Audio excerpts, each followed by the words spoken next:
अगर आपसे पूछूं कि दुनिया में कोई एक देश है जहां का राजा आज भी टाइटल होल्ड करता है किंग रामा, तो वो है थाईलैंड, जहां का राजा टाइटल होल्ड करता है। अगर पूछूं आपसे कि दुनिया में कोई एक देश है जहां की फर्स्ट लेडी आज भी अपनी वंशावली भगवान राम से मानती है, तो वो है साउथ कोरिया।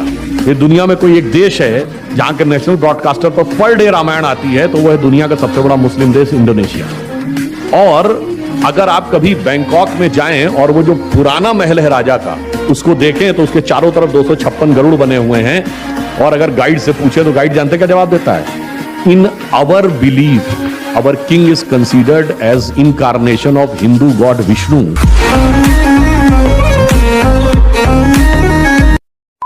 मोदी सरकार में विकास हुआ है या सिर्फ हिंदू मुस्लिम का खेल?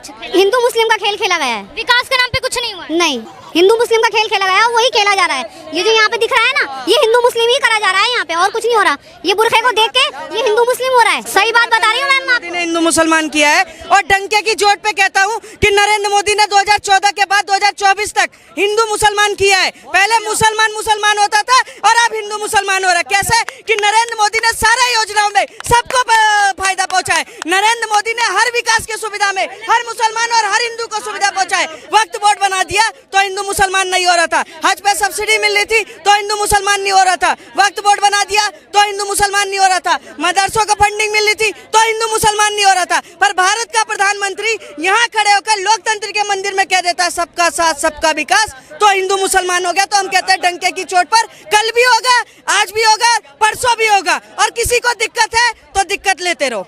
शाबाश बेटा। नमस्कार दोस्तों, आपका स्वागत है मेरे YouTube channel Pakistani media on India latest news. Shivaji Maharaj की एक ये पेंटिंग है जो इसमें दिखाया गया है कि शिवाजी आदिल शाही सल्तनत के अफजल खान को मार रहे हैं। और ये किसके एडवाइस पर शिवाजी महाराज ने अपने पास एक लोहे का क्लॉ रखा था? उनके मुस्लिम बॉडीगार्ड रुस्ताम जमा के एडवाइस पर। 10 बॉडीगार्ड में एक का भी नाम नहीं है। 10 बॉडीगार्ड के नाम देखो, संभाजी कावजी, काटाजी इंगले, कोंडाजी कांग, येसाजी कांग, कृष्णाजी गायकवाड़, सूरजी काटनके, यहाँ पे जीवा महाला, विसाजी मुरम्बक, संभाजी कारवार, इब्राहिम सिद्दीक। कि जिस समय पे तुमने ये कहा कि सिद्दी हिलाल नाम था, उसी के नीचे थोड़ा पढ़ लेते। शिवाजी डिफीटेड रुस्तम जमान। 1660 में कोल्हापुर के बाहर में युद्ध है, वहां पे रुस्तम जमान को ठोका है, उसी का नाम उठा के तुमने घुसाड़ दिया। इसीलिए अपना रिसर्च खुद किया करो धूल राठी जी, किसी विजेता दैया को मत रखा करो। हम हिस्ट्री पढ़ाते हैं, हम खुद पढ़ते। कोई मदद नहीं। रुकिए, मैं करूंगा मदद। अल्लाह तुम्हारी हर मुराद पूरी करे। अल्लाह आपकी नहीं सुनता है तो मेरी क्या सुनेगा? गजब बेइज्जती है।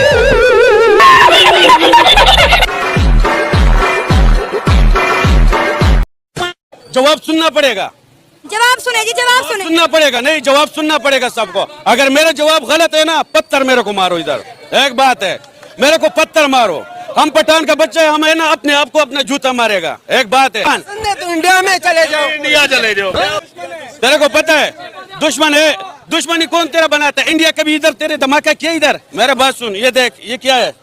ये देख, छोड़ो, ये देख, ये एक सर्विस कार्ड, ये इंटेलिजेंस कार्ड। मेरा बात सुन, नहीं चुप हो जाओ। अभी इस भाई जी ने पूछा इंडिया चांद पर पहुंच गया ना, उधर क्या है? उधर तू जाओ, छोटा बच्चा भी है ना, वो तालीम में लगा हुआ, हुकूमत इसके पीछे इतना कोशिश करता है ना, ये अच्छी बात है ना।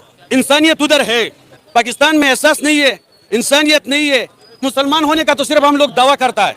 सब हम मिक्स पठान नहीं, हम नस्ली पठान है। हम दुश्मन को भी जानते हैं और है ना दोस्त को भी जानता है। जो हक है ना, अगर दुश्मन भी अच्छा काम करे उसका भी तारीफ होना चाहिए। हमारे हुजूर सल्लल्लाहु अलैहि वसल्लम ने भी तारीफ किया दुश्मन। वाह क्या सीन है। इनका सवाल सुनिए, ये कह रहे हैं मंदिर से क्या फायदा होगा? मैं बताता हूँ, ये ज्यादा दूर क्यों जा रहे हैं? हम 4 धाम में जा रहे हैं, पुरी में जा रहे हैं, ये सामने गौरी शंकर मंदिर है। आज ये गौरी शंकर मंदिर अगर बंद हो जाए, भगवान ना करे जीवन में ऐसा हो, मेरी जुबान से ऐसी बात भी क्यों निकली, बंद हो जाए, तो ये जो फूल वाले बैठे हैं इनके घर जाएंगे रोजगार लेने, ये मिठाई वाले इनके घर जाएंगे रोजगार लेने, ये जो खिलौने बर्तन कपड़े बेच रहे हैं ये इनके घर जाएंगे रोजगार लेने। तो कैसी बात करते हैं पता? अरे रुकिए, यासीन नाम है आपका ना, तो रुकिए 2 मिनट। आपने इनसे सवाल कर लिया, अब आपसे हम सवाल करते हैं कि अब आपने सवाल किया इनसे, तो मैं सवाल आपसे करता हूँ, मस्जिद से क्या फायदा होगा? मस्जिद से क्या फायदा होगा? कि जो हमारा ईमान है वो आगे बढ़ेगा। तो तुम्हारा सुनो, आप मेरी बात सुनो, तो रोजगारी मंदिर से आगे बढ़े लेकिन हमारी आस्था पीछे रह जाए। बात तो सही है। कोई गलत कमेंट मत करना, ये भाई है मेरा। मैं थोड़ी कड़क भाषा में कहूँगा, हलाला मुस्लिमों में होता है, उससे पहले क्या 3 तलाक था। हमारे मुस्लिम धर्म में तलाक कहना बहुत आसान था, तलाक तलाक तलाक तलाक हो गया। और बाई द वे मुझे अपनी गलती का एहसास हो जाता है, मुझसे गलती हो गई, मेरी पत्नी तो बहुत अच्छी थी, तलाक हो गया। अब क्या होगा? अब हलाला होगा। अब हलाला देखिए जीवन का कितना बड़ा नर्क है। मैं अपनी पत्नी को अपने सामने अपने भाई को भेजूं, अपने गुरु को भेजूं, अपने बाप को भेजूं, अपने दोस्त को भेजूं, भेजना पड़ेगा, वो वहाँ भेजना पड़ेगा और वो उसके संग हलाला करेगा। फिर उसका मन करेगा तो वो छोड़ेगा, उसका मन नहीं किया तो नहीं छोड़ेगा। जैसा कि दोस्तों मैंने आपसे कहा था कि मैं वीडियो के अंत में बताऊंगा कि मोदी जी ने मुसलमानों के लिए क्या किया है, तो सुनिए जी अकड़ी। 1947 से लेकर 2016 तक 50% मुस्लिमों के घर बिजली के कनेक्शन थे, जो 2019 तक सिर्फ 3 साल में 92% हो गए, यानी कि 36% मुस्लिमों को लाइट कनेक्शन सिर्फ 3 सालों के अंदर मिले। अब आ जाओ बैंक खाते पर। 2016 तक 66% मुस्लिम के बैंक खाते थी, जो 2019 तक 92% हो गए। अब करते हैं सरकारी नौकरी की बात, यानी कि गवर्नमेंट जॉब की। 2014 तक कुल 4.5% मुस्लिम गवर्नमेंट जॉब में थे, जो 2023 तक 10.5% हो चुके हैं। अब बात करते हैं स्किल इंडिया स्कीम की, जिसमें 33% मुस्लिम को स्किल किया गया है। PMEGP स्कीम के तहत 70% मुस्लिमों को बिजनेस सेट करने में मदद मिली, 70% मुस्लिमों को। अब चलो थोड़ी शिक्षा पे बात कर लेते हैं। 2014 तक 69% मुस्लिम शिक्षित थे, जो 2019 तक 74% हो गए। अब बात करते हैं मुस्लिम लड़कियों की एजुकेशन पे। 2014 तक 65% मुस्लिम लड़कियां एजुकेशन लेती थी, जो बढ़कर अब 74% हो गई है।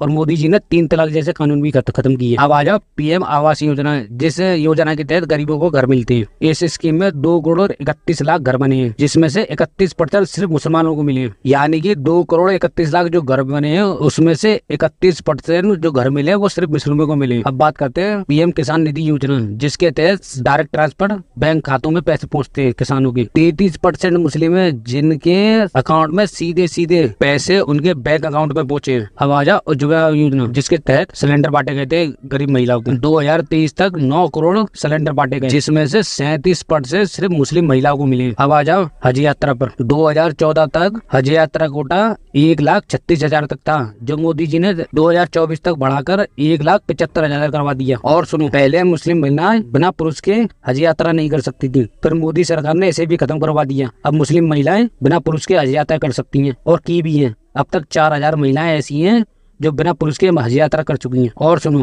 पहले हज यात्रा पर जो GST 18% थी, जो मोदी सरकार ने हटा के सिर्फ 5% कर दी, जिससे हवाई जहाज का किराया कम हो सके। दोस्तों आंकड़े और भी हैं, इसके लिए मैं एक पूरी वीडियो बनाऊंगा। तो दोस्तों अब आप खुद ही डिसाइड कीजिए कि मोदी जी मुस्लिम विरोधी है या नहीं। तो फिर मिलते हैं नेक्स्ट वीडियो में, जब तक के लिए जय हिंद।